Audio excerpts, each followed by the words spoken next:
দেখি এদিকে আমাদের আলিয়াদের কাকা বসে আছে। আরে কাকা, অনেকদিন পর তোমার সাথে দেখা। জিম ফিম ছেড়ে দিয়েছো নাকি? জিম ছেড়ে দিয়েছি বলতে জিম তো ছেড়ে দিয়েছি, সামনে আসতে হবে।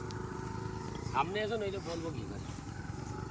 মানে হাতে যে ইনজুরি হয়ে গেছিলো না, ইনজুরির পরে বন্ধ আছে জিম প্রায় 1.5 বছর কানেক্ট হয়ে গেল। তো ডাক্তার মানে বলেছে বছরখানেক জিম করা যাবে না, জিম করিনি। ও কি খাও তাহলে? খাই বলতে পেটটা বড় হয়ে গেছে অনেক, হ্যাঁ, ডাক্তার খাওয়া দাওয়ার একটু ইয়ে মানে ডায়েট বানিয়ে দিয়েছে।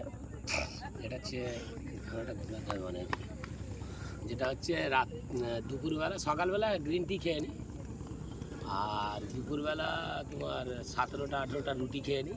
আচ্ছা। নইলে পেট বেড়ে যাবে। আর রাত্রে? রাত্রে একটু কম খাই, 1.5 কিলো মুড়ি খেয়ে ফেলি। তোমাকে তাহলে আর জিম করতে হবে না কাকা। আর কিলো 1.5 মুড়ি খেয়ে না তোমাকে ডাম্বেল চাকাতে হবে না, তোমাকে এইটা চাকাতে হবে।